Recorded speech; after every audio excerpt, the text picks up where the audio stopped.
Good evening all of you. जय Shri Krishna. Audio video जरा check करो बेटा, क्लियर आ रही है ऑडियो वीडियो? Very good.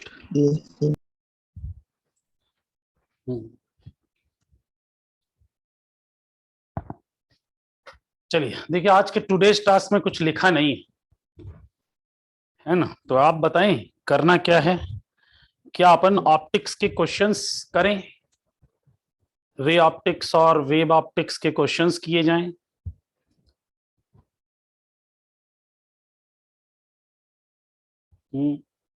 कितने लोग चाह रहे हैं रे ऑप्टिक्स और वेव ऑप्टिक्स के क्वेश्चन किए जाएं? जरा यस लिख के चैट बॉक्स में बताओ भाई। 3 4 4 वोट है। 5 5 लोग हैं।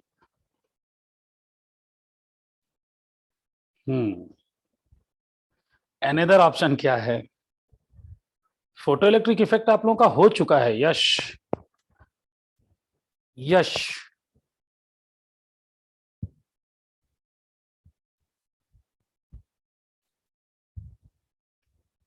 यश जैन, यशराज। क्वेश्चन नहीं नहीं, 2 यश है ना, 3 यश है। दूसरा ऑप्शन है मॉडर्न फिजिक्स में अगला टॉपिक, मतलब मैटर वेव तो हो गया था। अच्छा, मॉडर्न में अगला टॉपिक, अगला टॉपिक कितने लोग चाह रहे हैं भाई? अच्छा, मॉडर्न फिजिक्स में अगला टॉपिक, चलिए ठीक है। सर आपको इन्फॉर्मेशन मिली क्या कि मंडे से एमपी बोर्ड वालों को कौन पढ़ाएगा? मैं ही पढ़ाऊंगा, मतलब अभी टाइम टेबल तो नहीं आया, लेकिन मेरा ही आना चाहिए टाइम टेबल। यस सर, ठीक है सर। मेरा टाइम टेबल अभी तक आया नहीं है किसी का भी, लेकिन मुझे ऐसा कुछ पूछा नहीं गया है। यस सर, ठीक है सर। सर नहीं तो ऐसा भी कर सकते हैं, जैसे बच्चे कम है तो सबकी ऑनलाइन लगा दे अभी एमपी बोर्ड वाले जितने भी ये हैं। सर एक अंकित सर बात कर रहे हैं, ताकि अंकित सर भी अपनी ताकि आपका क्लास भी दोनों जगह टाइम वेस्ट नहीं हो। हाँ भाई, टाइम वेस्ट क्या, पढ़ाना ही है, अपन की तो नौकरी है ना। नहीं तो बच्चे भी कम है ना, इसलिए। हाँ, बच्चे तो अभी जैसे आज तो मुझे 40-41 दिख रहे हैं। तो अंकित सर अभी बात कर रहे हैं मैनेजमेंट से कि अगर ऐसा हो गया कि जो बच्चे यहाँ एमपी बोर्ड वाले ऑफलाइन में हैं उनको भी ऑनलाइन रिक्वेस्ट की जाए कि वो ऑनलाइन आ जाएं और ऑनलाइन क्लास कर लें, तो ये रहेगी कि संख्या भी थोड़ी सी अच्छी रहेगी। अब सर जैसा बोले, अभी देखो बात होती है तो किया जाएगा। सर हम्म सर एमपी बोर्ड वालों को तो जल्दी खत्म हो जाएगा सिलेबस। हाँ, तो उनकी छुट्टी हो जाएगी, फिर सीबीएसई बोर्ड वाले बच्चे आएंगे। अब एक्चुअली ये एक ही बैच नहीं है, आप समझिए। जैसे ये साउथ टुकगट में भी इंथूस के बैच हैं, तो उनमें भी ऐसा ही हो रहा होगा। एमपी बोर्ड वाले रुक रहे होंगे, सीबीएसई वाले, यानी वहां भी टीचर 2-2 बार पढ़ाएंगे, तो अपन भी 2-2 बार पढ़ाएंगे, कोई इशू नहीं है। हाँ, ये है आपका अगर जल्दी फिनिश हो गया तो आपकी छुट्टी पहले हो जाएगी, उनकी बाद में। सर छुट्टी होने के बाद टेस्ट भी तो चालू हो गए रेगुलर। पहले 11th का रिवीजन होगा बेटा, सिलेबस खत्म हो जाएगा ना जब दोनों लोगों का, तो 11th का रिवीजन होगा, लगभग लगभग 20 घंटे का होगा लगभग। तो उसके बाद से फिर टेस्ट चालू होंगे। टेस्ट मतलब मेरे ख्याल से मुझे ऐसा लगता है कि फरवरी से चालू होने चाहिए, जनवरी लास्ट या फरवरी से। हाँ, मेजर टेस्ट फिर तो वो जैसे सिगमेंट वाइज है, उसका सिलेबस आएगा आपके पास कि पहला बुकलेट 1 होगी, फिर 2 होगी, फिर 3 होगी, इस तरह 6 टेस्ट होंगे, है ना। हाँ, जब फरवरी में बोर्ड्स होंगे तो उसके बाद नहीं, 6 नहीं, फिर उसके बाद 1-2 एक साथ, फिर 1-2-3 एक साथ, फिर 4-5-6 एक साथ, ऐसे होगा।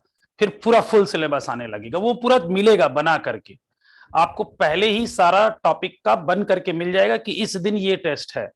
मतलब आज और हफ्ते में वो इंथूज वाले बच्चों का जैसे एक तो कोटा से होता है और एक इंदौर से होता है, मतलब 2-2 टेस्ट होंगे। जब आपकी क्लासेस सारी खत्म हो जाएंगी तो 2 टेस्ट, एक थर्सडे को एक संडे को, एक इंटरनल, मतलब एक को कह लीजिए माइनर ना बोले, वो भी फुल सिलेबस ही होता है। तो इस तरीके से टेस्ट होंगे आपके, उसका सिलेबस मिल जाएगा, है ना। चलिए, तो अगला टॉपिक मॉडर्न का देखा जाए।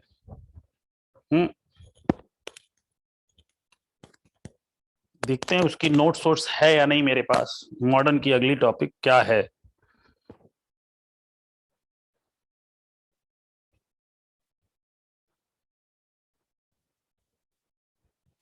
सर हम्म सर वेव ऑप्टिक्स के डाउट कर ले क्या थोड़े पहले? कर लो, मुझे मुझे कोई इशू नहीं है। अगर आपको डाउट है तो पहले तो डाउट रिमूव हो जाए। क्वेश्चन आपने किया है बेटा यशराज, या ऐसे ही एट सेलेक्ट करके करना है? नहीं सर, किए हैं सारे आपने? किए। हाँ सर, एक्सरसाइज 1 एक्सरसाइज 2 दोनों की। अच्छा, वेव ऑप्टिक्स। हाँ चलिए तो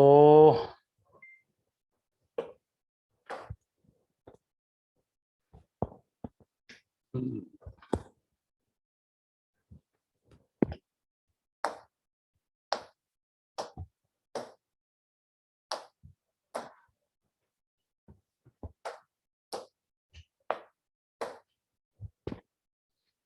हम्म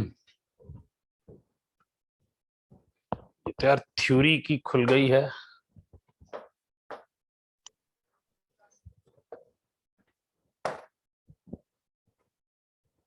चलिए बताइए भाई, कहाँ से एक्सरसाइज 2 में जाएं यशराज या 1 में? सर, दोनों में है एक एक। एक एक दो दो है? हाँ चलिए बोलिए। सर, ये 1 में 35 वाला। चलिए एक 35। बाकी आप लोग भी नोट कर लीजिए बेटा। 1 में 35 आप लोग भी, सभी लोग नोट कर लीजिए इसको, आप लोग भी निपटाएंगे। चलिए 2 में कौन सा है? और भी है 1 में? सर नहीं, बस 2 में 5 वाला। अच्छा, एक्सरसाइज 2 का 5। भाई 2 ही क्वेश्चन है तो ये कर लेना ज्यादा अच्छा है। Question number 5।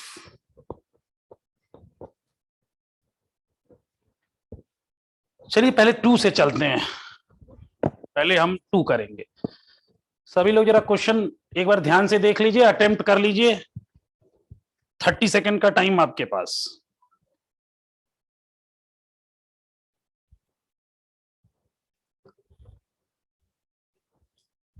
और जिसका भी हो जाए वो बता देगा कि सर मेरा हो गया।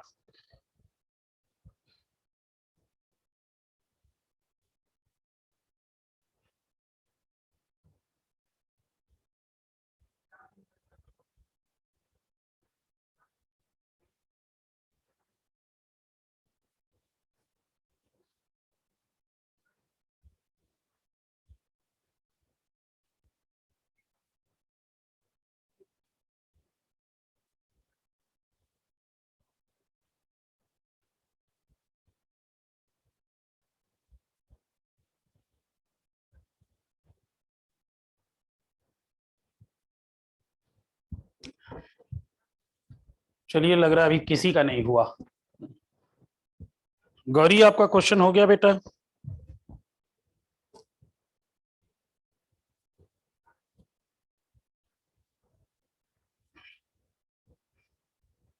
अच्छा, ट्राई कर रहे हैं। मुस्कान?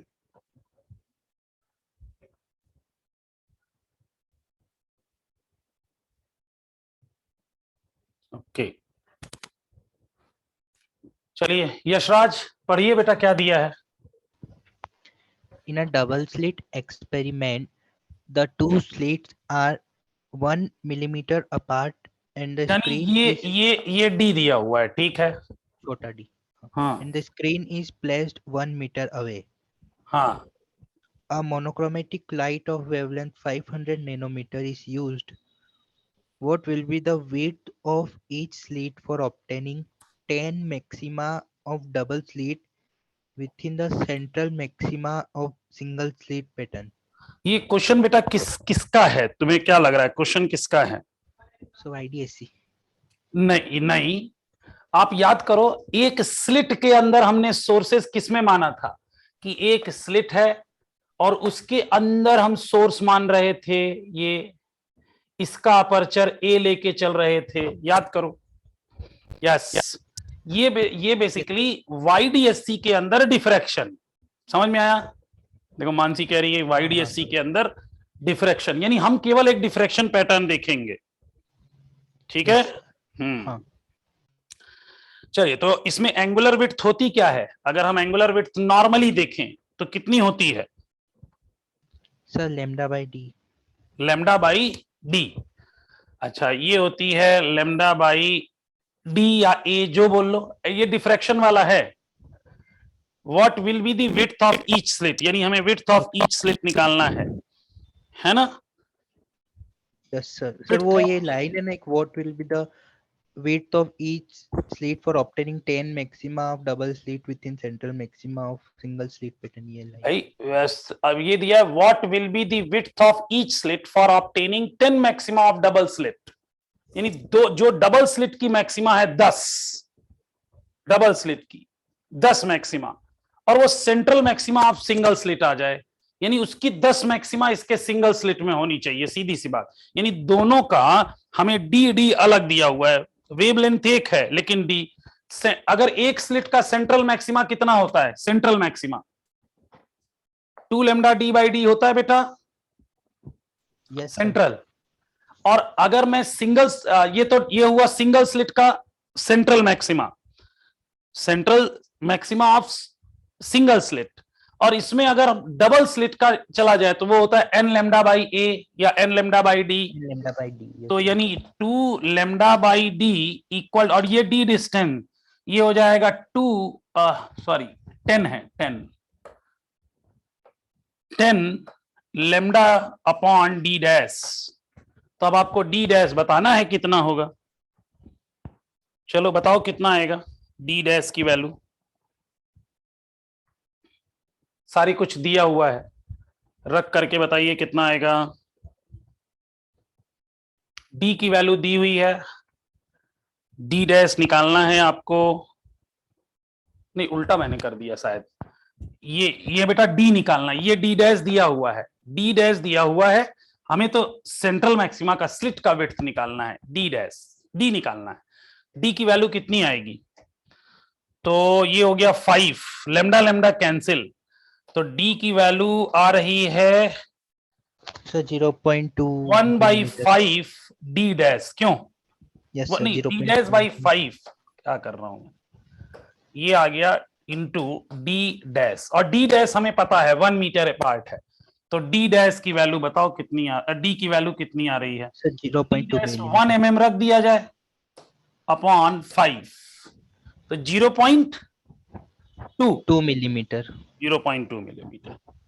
Yes sir. तो आंसर कितना आया? फोर्थ ऑप्शन आ रहा है क्या? हाँ सर।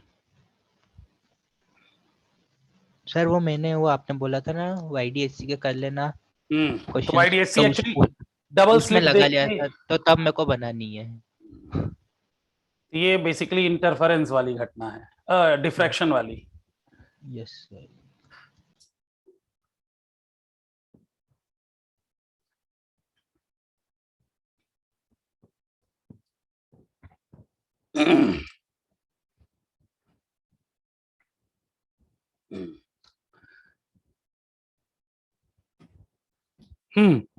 क्वेश्चन नंबर 35, ये देखिए, Due किसी to- और का भी डाउट है?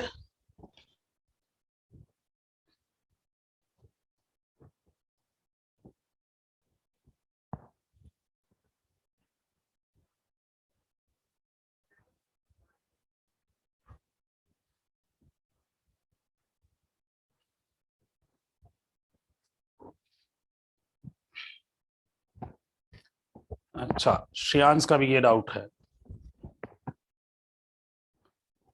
चलिए, इसको भी 30 सेकंड में सभी लोग एटलीस्ट कर लें भाई। जिसका आ गया, मतलब डाउट नहीं होगा उसे, क्योंकि 2 ही डाउट आ रहा है इनका।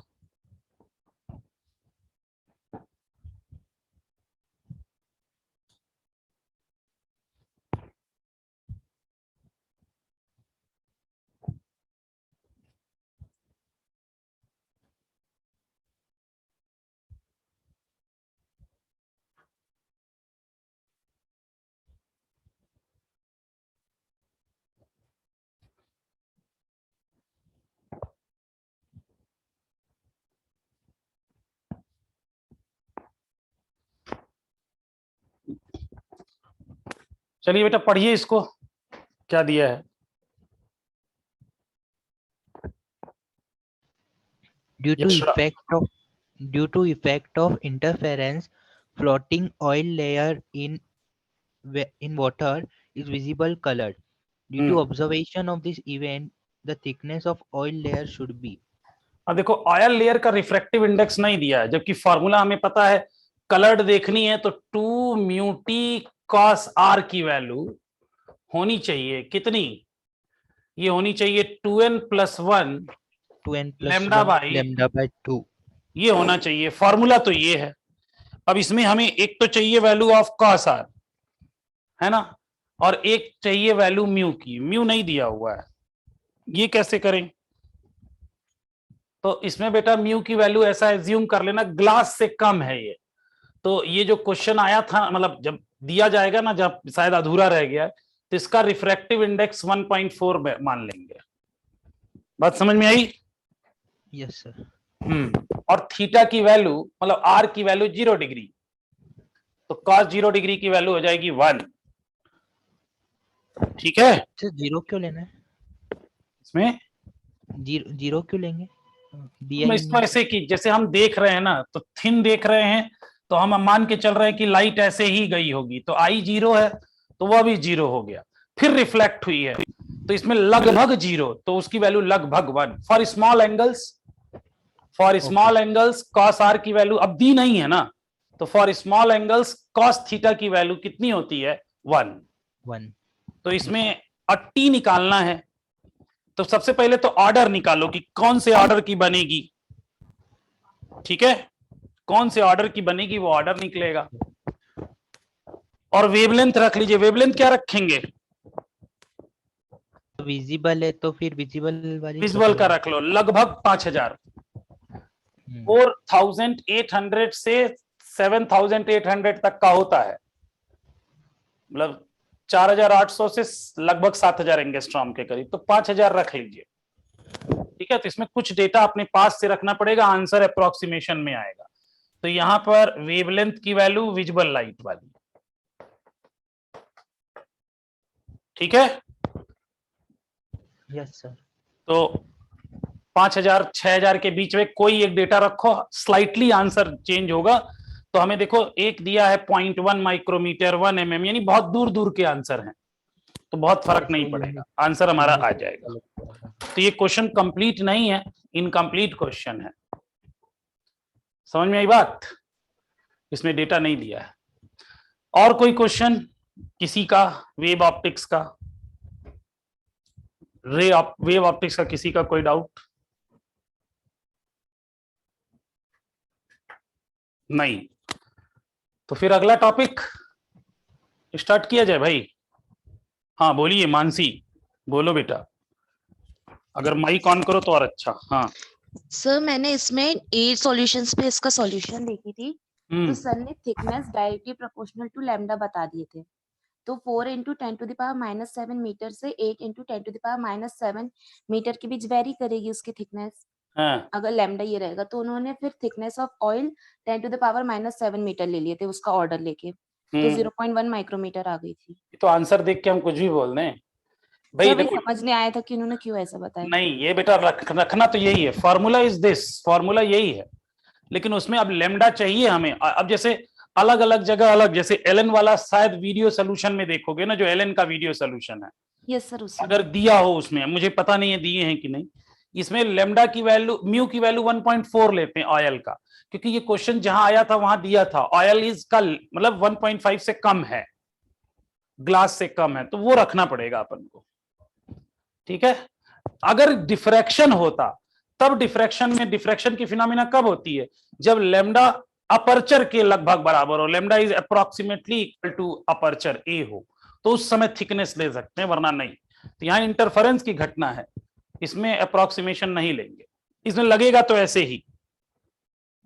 ठीक है, इसमें वैल्यू बेटा ये, जैसे लेमडा की वैल्यू मान लो 5800, मिड का रख लेते हैं, एवरेज है ना, मिड का रख लिया हमने 5800 एंगस्ट्रॉम, और आपको ये मैंने बताया ही कि म्यू की वैल्यू ये रख लीजिए, और ये लगभग बहुत छोटी वैल्यू है, आर स्मॉल है, तो इसको 1 ले लो, तो अब 2 mu T equal to 2n plus 1 lambda by 2 value रख के पहले ऑर्डर निकालो, ऑर्डर निकालोगे उसी थिकनेस का हम रख लेंगे,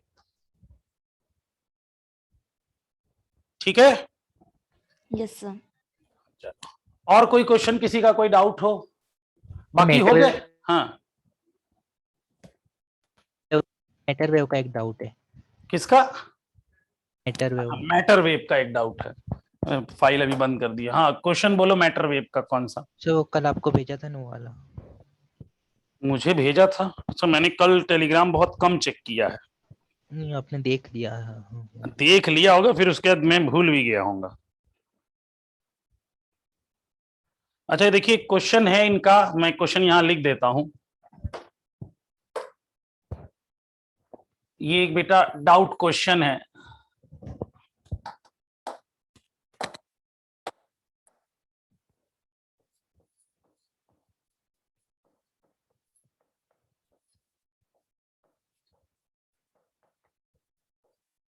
मैटर वेव का है। क्वेश्चन है द वेवलेंथ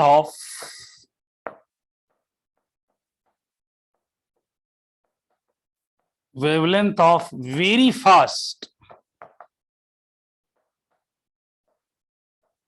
मूविंग इलेक्ट्रॉन और v is approximately equal to c देना है।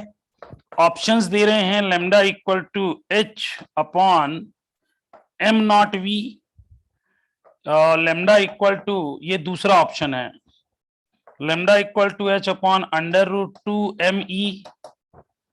थर्ड ऑप्शन दिया है lambda square equal to h square upon under root 2 me। और लैम्डा फोर्थ ऑप्शन है lambda equal to h under root 1 minus v square by c square upon m naught v। Option बताना है भाई कौन सा होगा। ये क्वेश्चन कहां, अपनी बुकलेट में है बेटा? क्यों? यस सर, 42 वाला बुकलेट का ही है, एक्सरसाइज 1 का। एक्सरसाइज 1 का है, ठीक है। तो ये बाकी लोगों के लिए क्वेश्चन है भाई, लगाइए, निपटाइए, बताइए। ऑप्शन 4 बता रहे हैं श्रेयांश।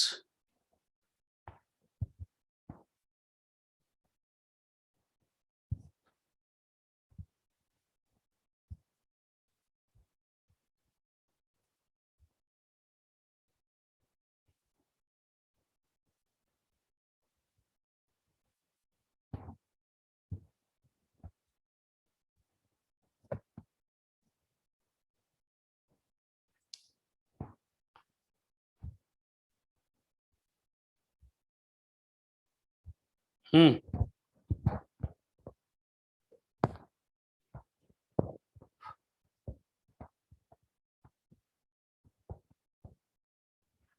दिव्य का आंसर 4।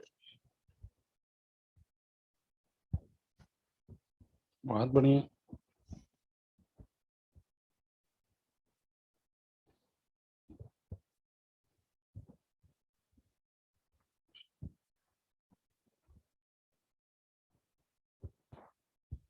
सभी का आंसर 4 ही आ रहा है।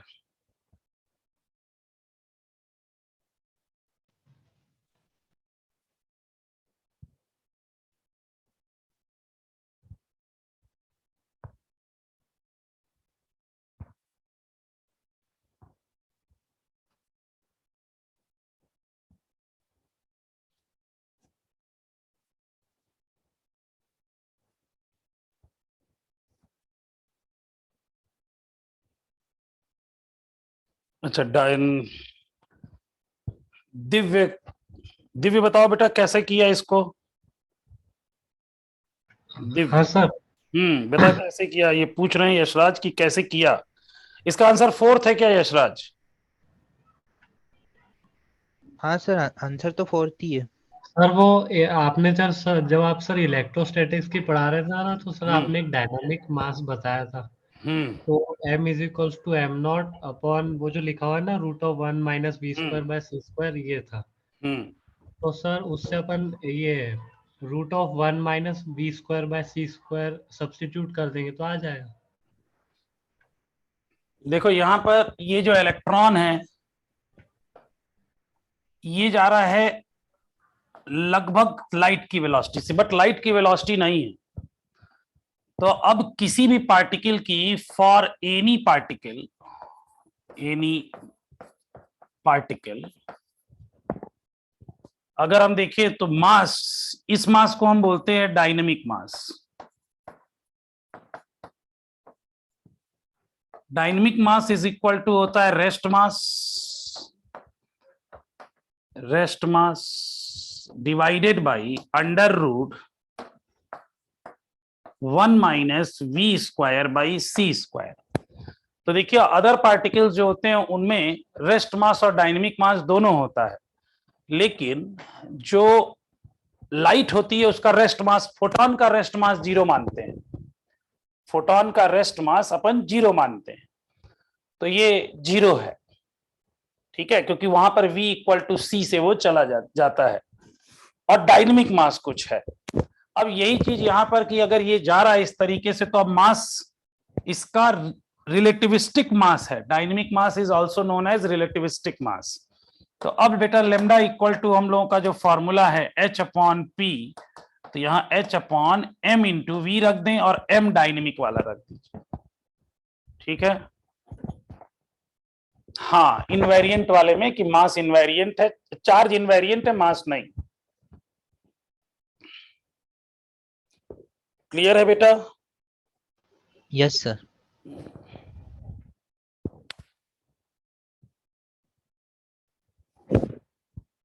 चलिए, कोई और प्रॉब्लम?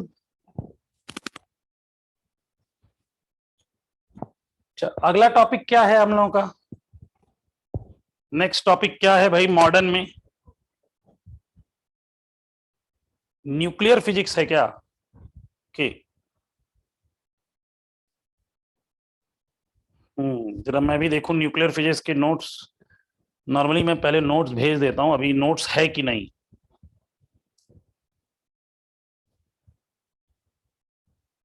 नहीं, एटॉमिक की है। फोटो इलेक्ट्रिक इफेक्ट की मैंने नोट शायद भेजी थी तुम लोगों को, क्यों?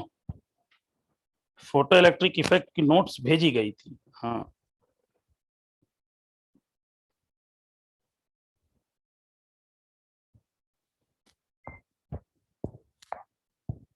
तो इसकी नोट्स अवेलेबल नहीं है तो अपन नोट्स बनाएंगे।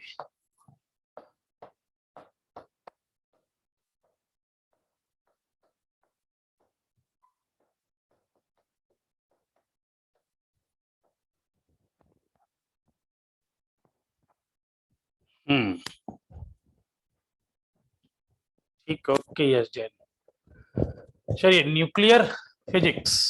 तो देखिए हम किसकी बात कर रहे हैं? जो हमारा एटम है उसके अंदर एक बहुत ही छोटे पार्ट में, ये जो है हमारा, इस न्यूक्लियस की बात कर रहे हैं, जिसके अंदर कौन से पार्टिकल रहते हैं? तो इसके अंदर एक पॉजिटिव पार्टिकल प्रोटॉन रहता है और एक अनचार्ज पार्टिकल न्यूट्रॉन रहता है, जिनको हम साथ में मिला के क्या बोलते हैं? न्यूक्लियॉन्स बोलते हैं। इनको हम साथ में मिला लें तो इनको न्यूक्लियॉन्स बोला जाता है, ठीक है। इन्हीं को हम न्यूक्लियॉन्स, प्रोटॉन और न्यूट्रॉन है। अच्छा, एक छोटा सा क्वेश्चन है केमिस्ट्री का, हम लोग केमिस्ट्री में भी पढ़े होंगे, क्यों अनिका जोशी, कि न्यूक्लियस के अंदर अगर प्रोटॉन और प्रोटॉन बहुत शॉर्ट रेंज में है तो भाई इनके बीच में तो रिपल्सन लगना चाहिए, और रिपल्सन लगने की वजह से न्यूक्लियस को ब्रेक हो जाना चाहिए, मतलब स्टेबिलिटी नहीं होनी चाहिए। तो reason for stability of nucleus क्या है? ये अनिका आप आंसर दे। अच्छा, दिव्य ने आंसर दे दिया चैट बॉक्स में। खैर आप चैट बॉक्स उसका नहीं पढ़ पाएंगे।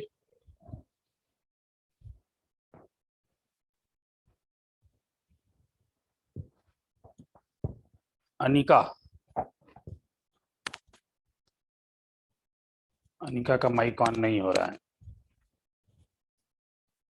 अच्छा, गौरी आप बताओ बेटा।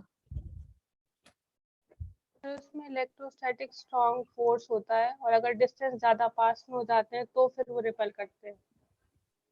डिस्टेंस पास हो जाते हैं तो रिपेल करते हैं, ये सर कहाँ जब लिखा? प्रोटॉन की एक पर्टिकुलर डिस्टेंस पे वो रहेंगे तो नहीं करते रिपेल। अच्छा, मतलब प्रोटॉन प्रोटॉन के बीच में रिपल्सन नहीं लगता है, सर लगता है। तो फिर टूट जाना चाहिए ना। सर वो इलेक्ट्रोस्टैटिक स्ट्रॉन्ग फोर्स होता है, वो सबसे ज्यादा स्ट्रॉन्ग फोर्स होता है। तो इलेक्ट्रोस्टैटिक स्ट्रॉन्ग कहाँ होता है? सबसे स्ट्रॉन्ग तो न्यूक्लियर फोर्सेस होते हैं। चलो दिव्य, दिव्य आंसर बताएगा, दिव्य आंसर सही दे रहा है। हाँ सर। दिव्य बताओ भाई। सर वो इसमें सर एक थ्योरी है इसके पीछे, मेसन थ्योरी एक्सचेंज। अच्छा, मेसन एक्सचेंज थ्योरी क्या है ये? सर वो कुछ स्पिन के कारण होता है, सब वर्चुअल स्पिन कुछ ऐसा। अच्छा, मतलब अभी आधा अधूरा पता है, ठीक है। हाँ सर, वो मेरा सर वाइवा हो रहा था प्रैक्टिकल में, तो एक बच्चे से सर ने पूछा था, तो मेरे को सब पता चला था।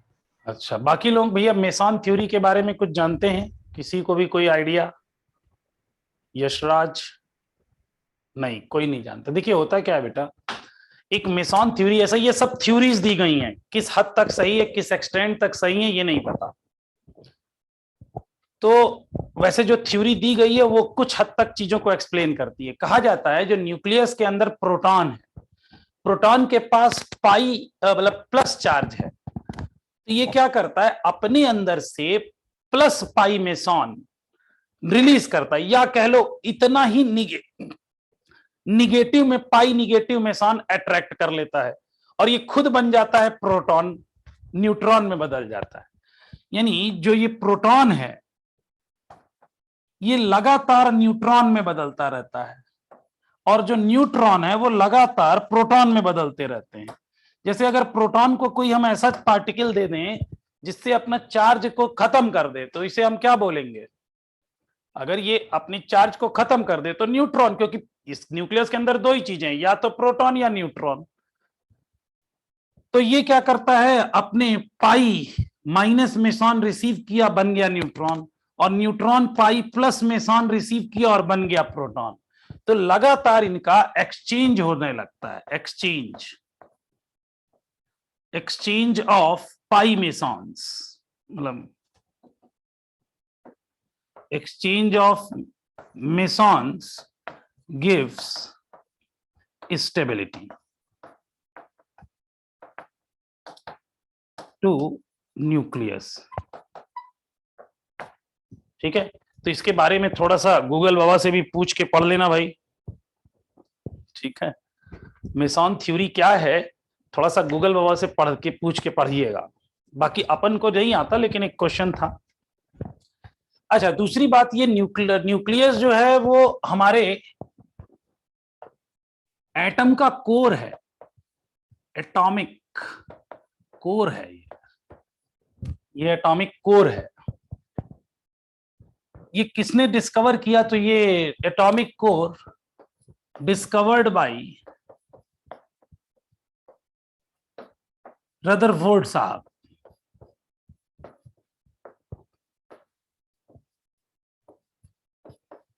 रदरफोर्ड एक्सपेरिमेंट से ये निकल के आया था। इसका जो ये न्यूक्लियर रेडियाई है ना, इसकी साइज कह लो, साइज ये 10⁻⁻10 मीटर के ऑर्डर की होती है, यानी एंगस्ट्रॉम ऑर्डर की। हाँ, गोल्ड फॉयल एक्सपेरिमेंट था भाई, सही कह रहे हैं। सॉरी, 10⁻⁻15, मैंने गलत लिख दिया, 15, 10⁻⁻15 के ऑर्डर की होगी। इसी को हम क्या बोलते हैं? फर्मी। तो इसमें बेसिकली फर्मी के ऑर्डर की इसकी साइज होती है। किसी भी न्यूक्लियस को हम रिप्रेजेंट करते हैं ऐसा कुछ लिखा रहता है, एक्स, यहां जेड और ये ए। जेड क्या है और ए क्या है? जेड है आपका एटॉमिक नंबर, और ए क्या है? Mass number. यही है ना, A is mass number, Z is atomic number. जो Z होता है एटॉमिक नंबर, यही है नंबर ऑफ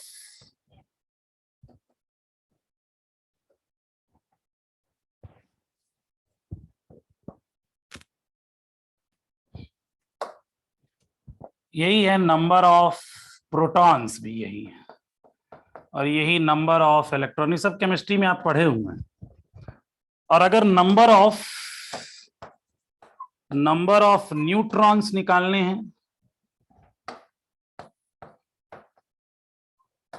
तो वो होता है A माइनस जेड। इसी को अपन बोलते हैं A माइनस जेड। अच्छा, इसमें कुछ डेटा बेटा याद रखना है, मासेस याद रखने हैं। मास of proton, neutron, mass of proton, mass of neutron, mass of electron, ये आपको याद रखना है ना। और अगर कई बार बुक में दिया भी होगा, होता क्या है मास ऑफ प्रोटॉन, कोई बताए? गौरी बताइए। Sir 1.67 into 10 to the power minus 20. 1.67 into 10 to the power minus 27. kg। और mass of neutron sir same रहता है। हाँ सेम।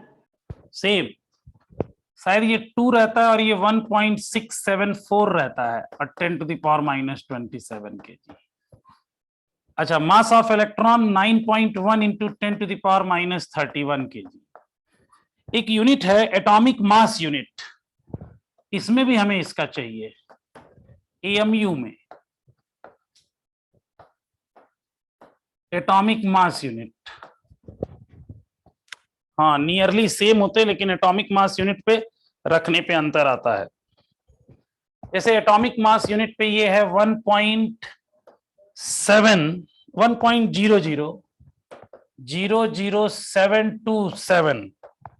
और ये है 1.008। अब इसमें अंतर ज्यादा हो जाता है, 0.08666, और ये वाली वैल्यू है 0.00055। ठीक है, तो ये वैल्यूज याद होनी चाहिए।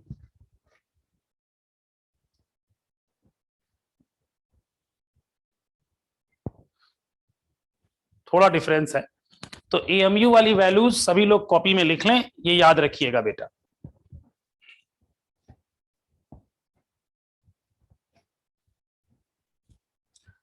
अच्छा, इसकी जो हम साइज की बात कर रहे थे, साइज यानी रेडियस ऑफ न्यूक्लियस,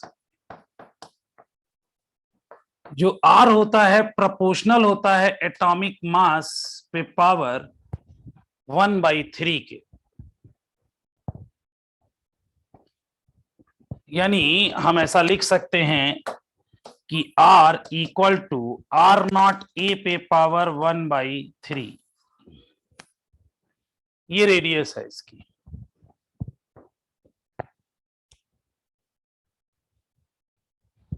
ठीक है, इसमें जो R0 है, R0 इज कांस्टेंट और इसकी वैल्यू होती है 1.2 फर्मी।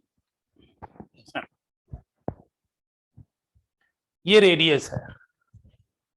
अब साइज में तो पहला पैरामीटर हमने रेडियस निकाल लिया, दूसरा पैरामीटर इसका वॉल्यूम निकाल लेते हैं। तो रदरफोर्ड साहब ने इसकी साइज कैसी बताई थी, कैसा होता है? मतलब क्यूबिकल होता है, सिलेंड्रिकल होता है, कैसा होता है ये न्यूक्लियस? स्फेरिकल होता है। अच्छा,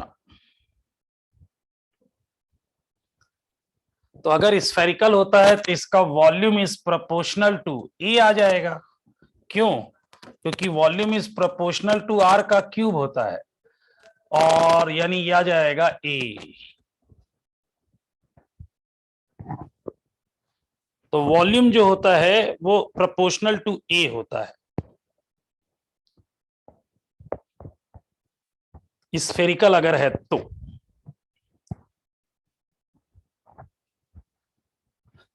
अब इसके डेंसिटी की हम बात कर लें। डेंसिटी, सी पार्ट है इसकी डेंसिटी। तो डेंसिटी के बारे में बात करें तो रो इक्वल टू होगा मास अपॉन वॉल्यूम। तो कोई भी न्यूक्लियस का मास कैसे निकाल सकते हैं हम? किसी भी न्यूक्लियस का मास कैसे निकाल लें? तो उसमें हम लोग ए और साथ में मास of proton divided by volume, volume लिया गया 4/3 पाई आर क्यूब, ये रख लिया जाए तो ये आएगा A mass of proton upon 4/3 pi R not cube, और ए कैंसिल, तो rho is independent of atomic mass. Atomic mass कह रहे हैं मास नंबर, यानी कोई भी न्यूक्लियस हो, कोई भी न्यूक्लियस हो, उसकी डेंसिटी सेम आएगी, रेडियस कुछ भी हो, वॉल्यूम कुछ भी हो, लेकिन उसकी डेंसिटी सेम। तो for all nucleus, for all nucleus density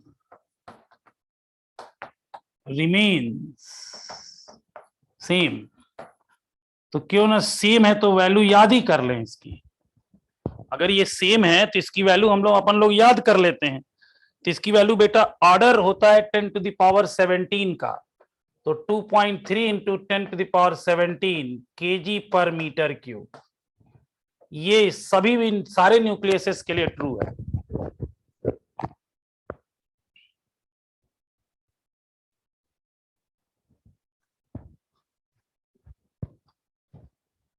यहां तक डेटा नोट कीजिए।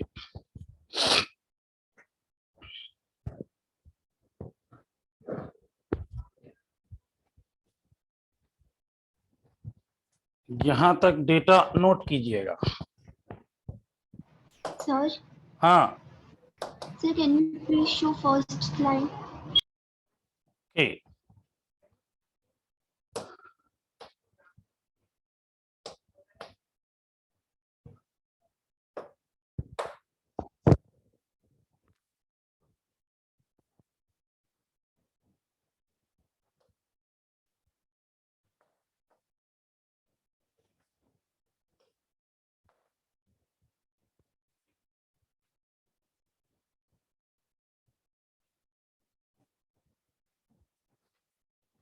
ये बेटा न्यूक्लियस की पहली स्लाइड है, फर्स्ट स्लाइड।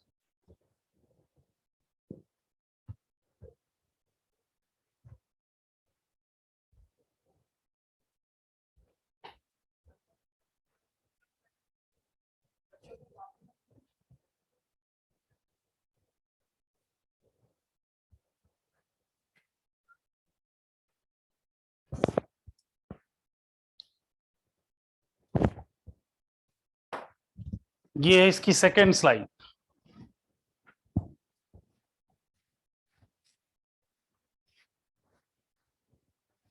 ये न्यूक्लियस वाले की है भाई।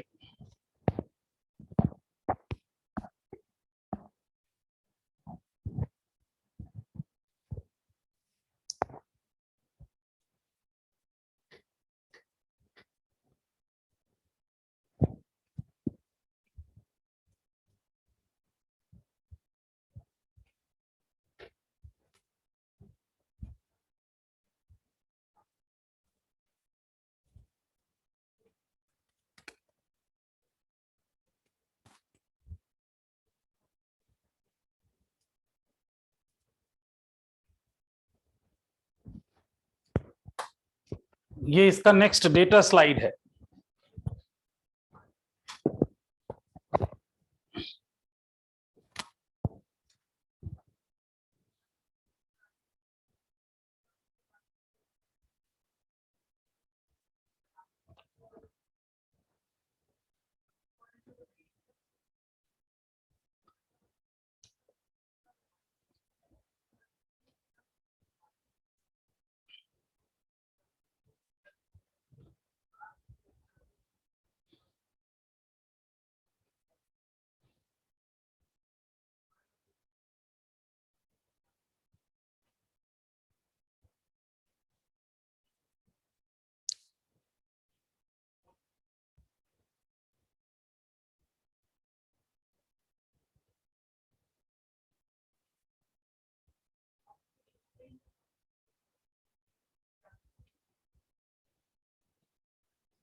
हो गया बेटा नोट?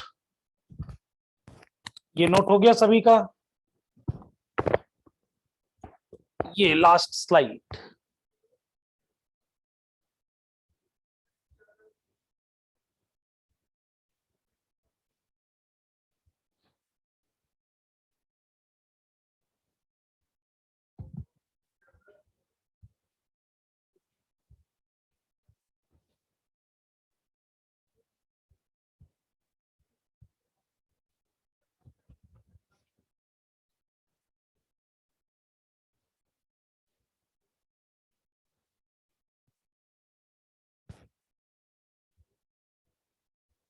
डन।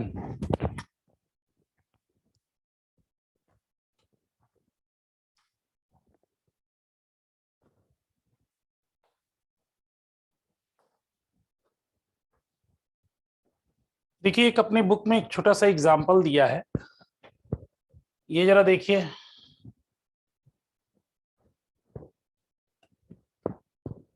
दिया है calculate the mass number of that nucleus whose radius is half of germanium. तो अपन देखो इसमें क्या है, radius is proportional to A पे पावर 1/3। तो हम इसको लिख सकते हैं ऐसे, R2/R1 इक्वल टू A2/A1 पे पावर 1/3, ऐसा लिख सकते हैं अपन। तो रेडियस आपको दी हुई है कि एक आधी है, तो ये रेडियस यानी एक की अगर R है तो दूसरे की R/2 है, इक्वल टू A2/A1 पावर 1/3। यानी यहां से अगर इसको सॉल्व करो ना तो ये गया, यानी बचा A2/A1 इक्वल टू 1/2 और इधर का पावर 1/3 इधर क्यूब हो जाएगा, यानी A2 equal to A1/8। A1 की वैल्यू 72 दिया हुआ है बाई 8, तो A2 की वैल्यू निकल आएगी। अच्छा यहां देखिए हमें निकालना है find the density of carbon 6C12। अब इन्होंने देखो सोल्यूशन करके निकाला है, उस फॉर्मूले से सोल्यूशन करके फॉर्मूले से निकाला गया। अभी भी आंसर वही आया कि नहीं आया? गौरी सेम आंसर आ रहा है बेटा? यस यानी डेंसिटी चाहे कुछ भी हो, आंसर यही लिख दोगे।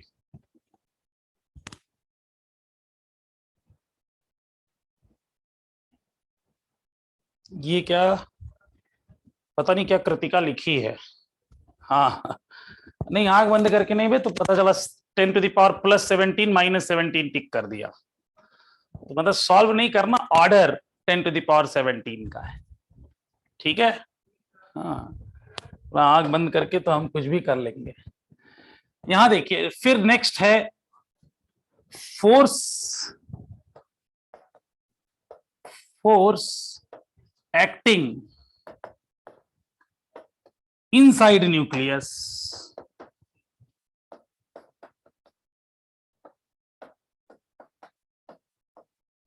इसी को हम बोलते हैं न्यूक्लियर फोर्सेस, न्यूक्लियर फोर्सेस।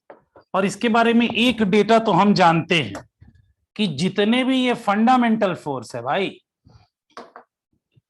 ये जितने भी अवेलेबल फोर्सेस हैं उन सभी में सबसे स्ट्रॉन्गेस्ट फोर्स है। ये ऑर्डर हम बार बार लिखते हैं, ये उनमें सबसे स्ट्रॉन्गेस्ट फोर्स है। और ये लेकिन डिस्टेंस पे बहुत डिपेंडेंट होता है। तो ये न्यूक्लियर फोर्स जो होते हैं ना बहुत ज्यादा डिपेंडेंट है। अब जैसे इनकी कुछ प्रॉपर्टीज हैं, देखो there are 3 forces interacting between nucleons. कौन कौन से हैं? तो न्यूक्लियॉन्स में एक ग्रेविटेशनल फोर्स ये दिया है, weakest force in nature. Electrostatic repulsive force, only work between proton and proton. लेकिन इसको ओवरकम कैसे किया जाता है? This is stronger than gravitation force. और फिर ये न्यूक्लियर है, ये स्ट्रॉन्गेस्ट इंटरैक्शन है that holds nuclear together nucleons together to form nuclei, and it is a powerful enough to overcome the electrostatic repulsion. जो प्रोटॉन प्रोटॉन के बीच में repulsion हो रहा है उसको होल्ड करने में ये काफी स्ट्रॉन्ग रोल निभाते हैं, लेकिन साथ में मेसॉन थ्योरी भी लगती है, जिसकी वजह से ये तो पहले दिया गया था। अब पता है कि बेसिकली जो प्रोटॉन और न्यूट्रॉन में कोई अंतर नहीं, प्रोटॉन ही न्यूट्रॉन, न्यूट्रॉन जैसे आपने देखा होगा वो क्वार्क पार्टिकल्स, थोड़ा सा याद होगा आपको इलेक्ट्रोस्टैट्स का बिगनर्स बॉक्स 1 क्वेश्चन नंबर 5 या 6 था, 5 नंबर था, हाँ, उसमें क्वार्क थ्योरी थी। तो यानी प्रोटॉन भी एक एलिमेंट्री से बने हुए हैं और न्यूट्रॉन भी एलिमेंट्री से बने हुए, इन्हीं को आपस में इंटरचेंजिंग की जाती है मेसॉन थ्योरी से। ठीक है, अब जो ये न्यूक्लियर फोर्सेस लग रहे हैं इनके कुछ प्रॉपर्टीज है। एक तो ये हो गया कि ये पूरे यूनिवर्स के अभी तक जो नोन फोर्सेस हैं उनमें सबसे स्ट्रॉन्गेस्ट फोर्स है। ये केवल और केवल वर्क करते हैं न्यूक्लियॉन्स के बीच में। ये काफी शॉर्ट रेंज होते हैं, मतलब कह लो 2 से लेकर के 4 फर्मी के बीच में काम करते हैं, है ना। Only up to size of nucleons यानी 3 to 4 फर्मी लेवल तक ही काम करते हैं। जितना more than this distance nuclear force is almost zero, यानी इसके बाद न्यूक्लियर फोर्स जीरो हो जाएगा। तो न्यूक्लियॉन 3 to 4 फर्मी, 2 से 4 फर्मी के बीच में होंगे, उसके बाद ये जीरो। तो वेरी शॉर्ट रेंज फोर्स है। ये क्या होते हैं, very much depend on the distance.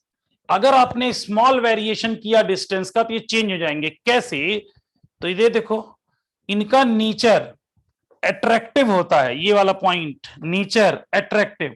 If distance is greater than 0.8 Fermi और अबव तो ये अट्रैक्शन बुलाने लगेंगे, और अगर डिस्टेंस लेस देन 8.8 फर्मी है तो ये क्या करेंगे, रिपेल करने लगते हैं। यानी इनका नेचर डिपेंड करता है डिस्टेंस पे। डिस्टेंस 0.8 फर्मी से कम है तो उस समय क्या होंगे, ये रिपेल करेंगे। 0.8 फर्मी से ज्यादा है तो ये क्या करेंगे, अट्रैक्ट करेंगे। यानी इनका नेचर फिक्स नहीं है, अट्रैक्टिव रिपल्सिव दोनों हो सकता है। तो अगर इनकी प्रॉपर्टीज, तो आपको जो हेडिंग यहां लिखनी है ये प्रॉपर्टीज, प्रॉपर्टीज। फर्स्ट पॉइंट, पहला पॉइंट, एक तो ये तो लिख ही दिए स्ट्रॉन्गेस्ट फोर्स, तो ये वर्क बिटवीन न्यूक्लियॉन्स। तो पहला इसमें पॉइंट लिखेंगे very short range, very short range. तो these nuclear forces act in very short range. पूरा नहीं लिखना विवेक, पूरा नहीं लिखना है, पहले जो बता रहा हूं वो लिख। वेरी वेरी, और दूसरा पॉइंट लिखना है very much depend on distance, यानी small variation in distance may cause change in force, change in nature. जैसे नेचर के लिए अब अगला पॉइंट नेचर पे लिखेंगे। नेचर इनका क्या है, अट्रैक्टिव। इनका नेचर क्या है, अट्रैक्टिव। अगर डिस्टेंस ग्रेटर देन 0.8 फर्मी तो अट्रैक्टिव होंगे, और अगर 0.8 फर्मी से कम हो गया तो रिपल्सिव होंगे। ये 2 पॉइंट्स लिखने हैं, ठीक है। दूसरा देखिए, ये जो होते हैं इंडिपेंडेंट ऑफ चार्ज, ये न्यूट्रॉन न्यूट्रॉन के बीच में भी लग सकते हैं, प्रोटॉन प्रोटॉन के बीच में भी लग सकते हैं, और न्यूट्रॉन प्रोटॉन के बीच में भी लग सकते हैं। ये स्पिन डिपेंडेंट होते हैं। अगर it is stronger between nucleons having same sense off spin, अगर दोनों एक सेंस में स्पिन कर रहे हैं तो उनके बीच में स्ट्रॉन्ग लगेगा, और अपोजिट सेंस में कर रहे हैं तो उनके बीच में वीक लगेगा। ये सेंट्रल फोर्स नहीं है। इससे क्या नुकसान है कि सेंट्रल फोर्स नहीं है, कोई बताएगा दिव्य? ये सेंट्रल फोर्स नहीं है, इसका मतलब क्या नुकसान हो गया अपने लिए? सर वो तो नहीं पता। सेंट्रल फोर्स पता है सर क्या होगा। क्या होते हैं central force? Which act along the center line of a body. Central line of the body. अगर ऐसा सेंट्रल फोर्स नहीं है, अगर है तो क्या फायदा है इनका, एंगुलर मोमेंटम रिमेन्स कंजर्व्ड। अच्छा हाँ हाँ सर हाँ। एंगुलर मोमेंटम रिमेन्स कंजर्व्ड, और सेंट्रल फोर्स नहीं है तो angular momentum doesn't remains conserved. Yes बात समझ में आई? तो आप Yes, इसमें पॉइंट लिख लीजिएगा, it is not a central force, it is not a central force, so angular momentum not conserved by this. Yashraj समझ में आई मेरी बात? ये हम लोग पहले बात कर चुके हैं। ग्रेविटेशनल फोर्स सेंट्रल है, yes sir. Electrostatic force central है, but nuclear forces central force नहीं है।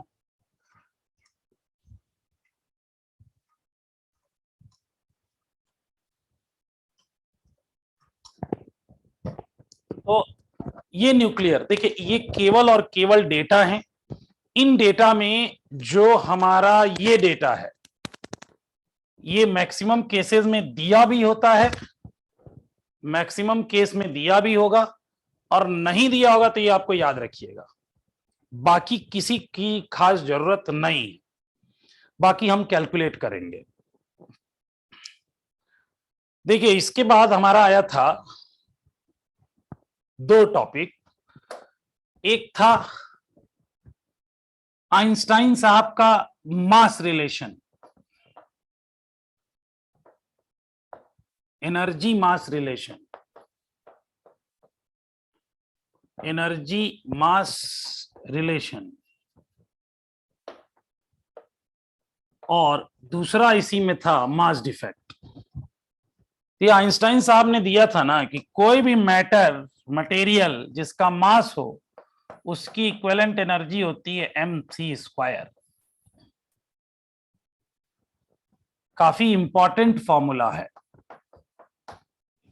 काफी इंपॉर्टेंट फॉर्मूला है। E equal to mass into speed of light का स्क्वायर। तो energy can convert into mass and mass can convert into energy. देखिए ये इनका थ्योरेटिकल फॉर्मूला है, प्रैक्टिकल अवेलेबल नहीं है, प्रैक्टिकल इसका अवेलेबल नहीं है कहीं भी। हाँ लेकिन इसको हम यूज करते हैं कि मास से एनर्जी बनती है, लेकिन ऐसा मैंने कहीं पढ़ा है, हाँ बड़े लोग हैं ये, लेकिन मैंने ऐसा कहीं पढ़ा है, पता नहीं कितना सच है या झूठ है, आई डोंट नो, किसी मैगजीन में पढ़ा था कि आइंस्टाइन का मास एनर्जी रिलेशन जो है वो हमारी कुछ स्पिरिचुअल बुक्स में भी लिखा है। एक महाराष्ट्र में एक संत हुआ करते थे जिनका नाम था नामदेव। कोई जानता है उनके बारे में आप में से? Yes sir. नामदेव, अच्छा जानते हैं, नाम सुना है। नामदेव ही नाम है, रामदेव नहीं बे, अरे रामदेव नहीं, नामदेव, नाम NAAM देव DEV, नामदेव, बोलिए रामदेव। रामदेव का तो सब सुना है, देख रहा रामदेव ने क्या किया है कि उनका नाम तो सब लोग सुने हैं। कुछ चीजें अच्छी की हैं, कुछ चीजें मतलब अपने इंडिविजुअल फायदे के लिए की हैं, लेकिन हाँ कुछ चीजें तो अच्छा किया है उन्होंने कि लोगों को योग के बारे में, इंडिया के योग जो था उसके बारे में बताने के लिए उन्होंने एक बहुत बड़ा प्लेटफॉर्म तैयार कर दिया। हाँ बाद में पतंजलि के नाम से अब प्रोडक्ट बेचने लगे, ये गारंटी लेते हुए कि हमारा प्रोडक्ट सबसे बढ़िया है, और पता चला कई ऐसे टेस्ट हुए जिनमें उनका प्रोडक्ट फेल हो गया। बट ठीक है, इट्स गुड, एक बड़ा दिमाग और काम, हाँ काम अच्छा है, ठीक है। तो मैं बात कर रहा हूं नामदेव की। तो ऐसा मैंने किसी स्टोरी में पढ़ा था कि नामदेव जो संत थे ना, उन्होंने अपने स्टूडेंट्स को ये मास को मतलब एक फॉर्म से दूसरे फॉर्म में चेंज करके दिखाया था। उन्होंने ये बताया था, अपनी जो भी थ्योरी दे रहे थे उस थ्योरी में था कि each and everything made up by electron, proton and neutron. तो एक मास दूसरे तरीके के मास में रीअरेंज हो सकता है। तो उन्होंने क्या किया, एक बड़ी सी ऐसी स्टोरी है, एक बड़ी सी वो कंटेनर लिया, उसमें खुद बैठ गए और अपने स्टूडेंट से बोला आग लगा दो। तो उन्होंने आग लगा दी। थोड़ी देर बाद वो मेल्ट हो गए और मेल्ट होकर के एक लिक्विड में बदल गए, ऐसा उसमें लिखा था, ऑयल में बदल गए। तो मेल्ट होकर के एक पर्टिकुलर लिक्विड में बदल गए, और फिर लिक्विड में बदलने के बाद थोड़ी देर बाद वापस वो रीजनरेट हो गए, ऐसा उसमें लिखा था। यानी रीजनरेट एक मटेरियल से दूसरे मटेरियल में पॉसिबल था, एक स्टेट से दूसरे स्टेट में। वही कह रहे हैं उनके पास क्या लॉजिक था, ये अब उसका आज तक साइंटिफिक नहीं है, ठीक है। अब वो पानी में, ऐसा ऐसा बोलते हैं। अब उसमें आगे की स्टोरी लिखी हुई थी कि उनके किसी, जैसे ये प्रक्रिया वो करके दिखाते थे बार बार, एक उनके किसी शिष्य ने जब वो इस तरह के कन्वर्जन में गए, तो कन्वर्जन में जब गए ना कि मतलब लिक्विड बने, अब लिक्विड से वो जब वापस सॉलिड बनना था, तो किसी स्टूडेंट ने, ऐसा कहा जाता है, उसमें से 1 लोटा पानी निकाल लिया। अब समुद्र तो थे नहीं कि 1 लोटा पानी डालो या निकालो कोई फर्क नहीं पड़ता है। अब उनके किसी स्टूडेंट ने 1 लोटा पानी निकाल लिया, मतलब ऑयल निकाल लिया, लिक्विड निकाल लिया, तो हुआ क्या, जब वो रीजनरेट हुए ना, तो ऐसा बोला जाता है उनकी 1 हाथ नहीं थी, है ना, 1 हाथ नहीं था, बाकी जनरेट, फिर वो वापस लिक्विड में बदले, और फिर वो कंटेनर में से जो लिक्विड था वो डाला गया, फिर वो रीजन, ऐसा स्टोरी थी। ये मास को, कन्वर्जन ऑफ मास, मतलब एक मटेरियल को दूसरे स्टेट में बदलने के लिए उन्होंने अपने स्टूडेंट को दिखाया था।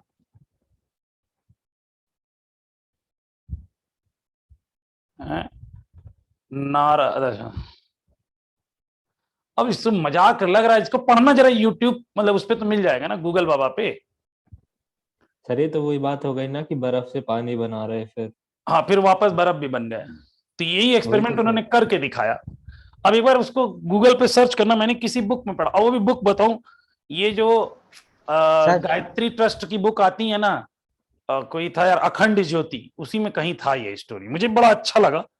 मतलब अब यशराज कह रहे हैं मजाक लगा, मतलब कहते हैं ना कि जब जिस चीज का एक्सप्लेनेशन हमें नहीं पता होता वो हमें मजाक लगता है ना। हाँ, जिस चीज को हमारे सामने वेरीफाई कर दिया जाए वो चीज लगता है हाँ यही सच है। सर ऐसे तो डेड बॉडी को भी जलाते हैं, मतलब डेथ होने के बाद, तो वो तो रीजनरेट नहीं होती। अब नहीं, क्यों नहीं हो रही भाई, क्यों नहीं हो रही है ये, इट डिपेंड्स, क्यों नहीं हो रही। वो जलाते नहीं, वहां तो उनको मेल्ट कराया गया था, समझ में। अब इसका लॉजिक हमें नहीं पता, लेकिन जैसे किसी किताब में लिखा हुआ है, जो चीज लिखी गई है उस पर लॉजिक लगाया जाता है। अब यही चीज अगर आप देख लो तो लॉजिक नहीं लगेगा, समझा। अच्छा, ये सब 26 अक्टूबर 1270 का बर्थ है सर। हाँ, इस तरह हो सकते हैं, गॉड भी हो सकते हैं। अच्छा, ये श्रेयांश कह रहा है बुद्धिस्ट पावर होती होगी है उस टाइम पर, इतना पुराना टाइम, तब तो सुप्रीम पावर।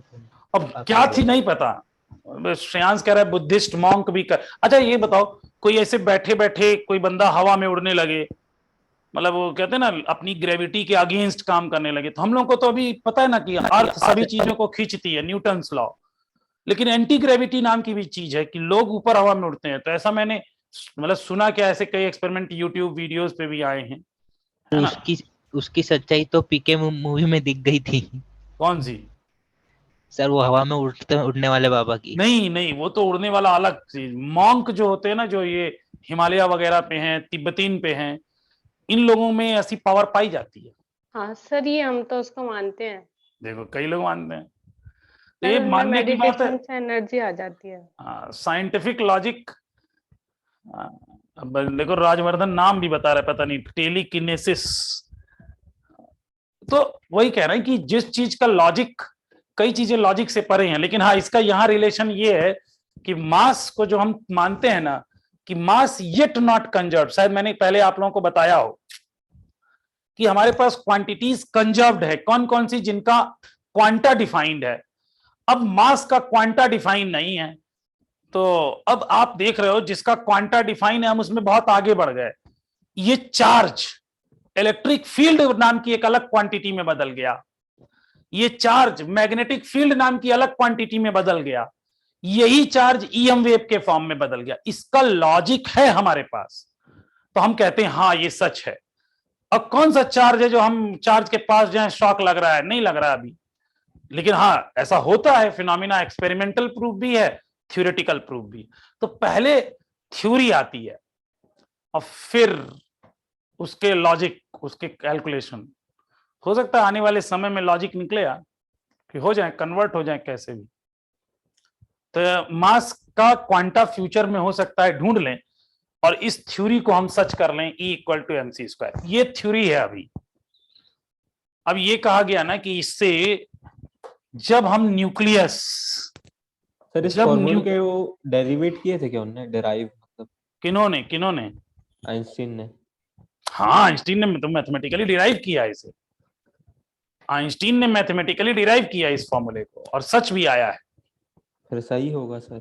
नहीं, थ्योरी सही है, प्रैक्टिकल अभी तक ढूंढ रहे हैं। उनके एक एक पेज पे आइंस्टीन देखो बहुते बड़े लोगों में से थे, है ना। आइंस्टीन की जो किताब लिखी गई है उसके एक पेज के एक पैराग्राफ पे 4000 पेज की थीसिस लिखते हैं लोग। एक पेज के एक पैराग्राफ पे 4000 पेज की थीसिस लिखती है।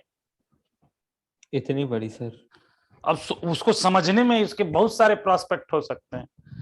अब उन्हीं की थ्योरी आज है ना कि जो हम चीजों को वेव फॉर्मेट माने, फिर क्वांटम। आज देखो क्वांटम जो है, अगर कहा जाए क्वांटम मैकेनिक्स सच हो गई तो हम लोग मतलब एक ही समय में पास्ट प्रेजेंट फ्यूचर में रह सकते हैं। और ऐसा यंग एक्सपेरिमेंट में फोटॉन करता है। तो क्वांटम मैकेनिक्स में ऐसा एक्सपेरिमेंट करके देख भी लिया गया है कि वो बोलते हैं कि एक ही मोमेंट पे हम मतलब लाइट दो जगह पे रह सकती है। वो एक एक्सपेरिमेंटली प्रूफ है क्वांटम से, YDSC। कभी वीडियो मिला तो मैं भेजूंगा आपको। अच्छा ठीक है, चलो तो ये हमारा है, ये देखो। अच्छा ये हम न्यूक्लियस है, तो देखिए इस न्यूक्लियस को बनने में प्रोटॉन काम करते हैं, प्रोटॉन और न्यूट्रॉन ये काम बन रहे हैं।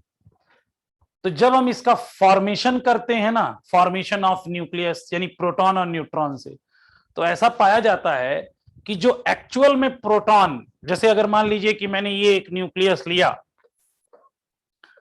ये Z और ये इसका मास नंबर A है, तो इस न्यूक्लियस X को में जितने प्रोटॉन है और जितने न्यूट्रॉन है उनको ऐड कर दिया जाए तो मास ऑफ न्यूक्लियस मिलना चाहिए। लेकिन ऐसा नहीं होता कि मास ऑफ न्यूक्लियस अगर दिया हुआ है कि ऐसा देखें, if mass of nucleus is M nucleus, तो ये देखा जाता है कि mass of nucleus is slightly less then mass of proton, और उसका जो भी नंबर हो, कितने नंबर होंगे तो Z, और प्लस A माइनस Z होंगे न्यूट्रॉन्स, मास ऑफ न्यूट्रॉन इससे हमेशा कम है।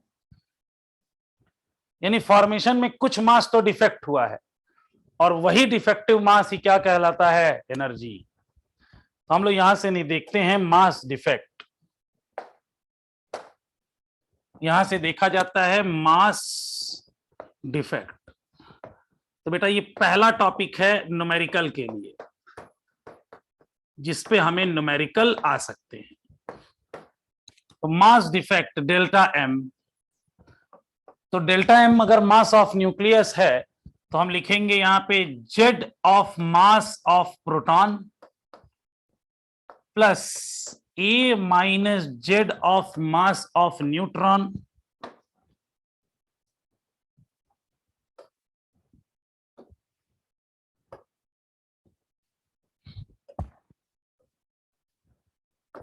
और minus mass of nucleus.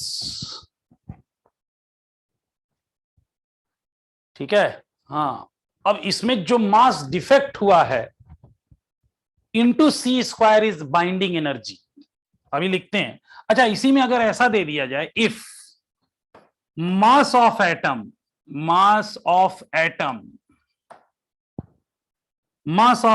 Is Ma, ऐसा दिया हो, फिर मास डिफेक्ट निकालना हो डेल्टा M, तब क्या क्या लिया जाएगा, तो Z of mass of proton plus mass of electron minus A minus Z of mass of neutron, ये प्लस और माइनस मास ऑफ एटम, ये मास डिफेक्ट है। तो ये ध्यान रखिएगा, न्यूमेरिकल में अगर मास ऑफ न्यूक्लियस दिया हुआ है तब केवल प्रोटॉन लिया जाएगा, लेकिन अगर दिया है मास ऑफ एटम तो यानी न्यूट्रॉन को भी जोड़ के तब घटाओ। अब ये जो मास डिफेक्ट आया है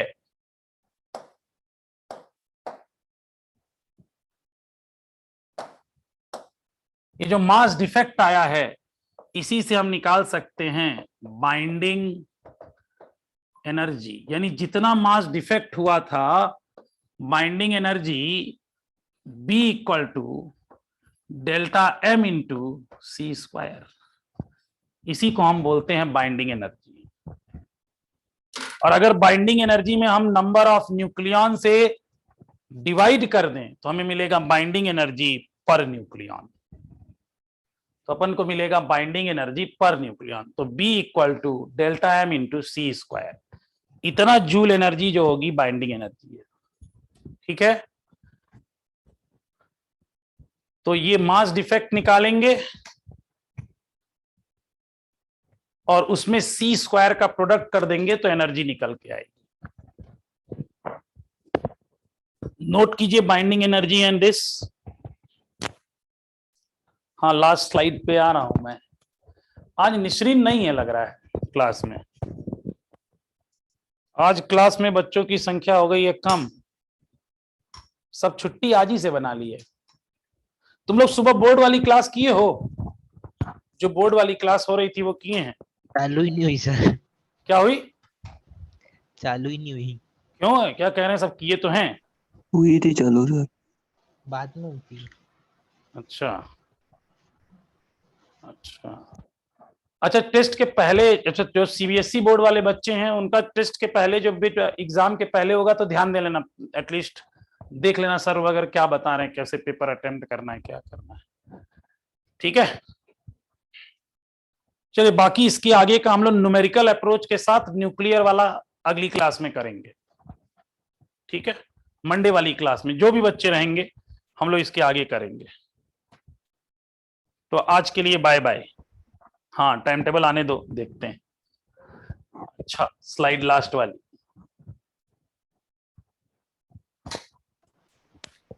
सर लास्ट थर्ड भी सिखा दो, 1 मिनट।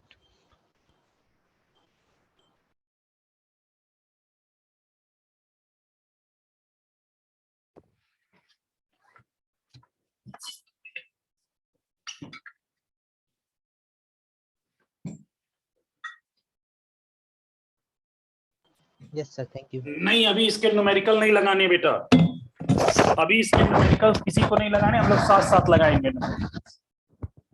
ठीक है भैया, यश जैन। Okay sir.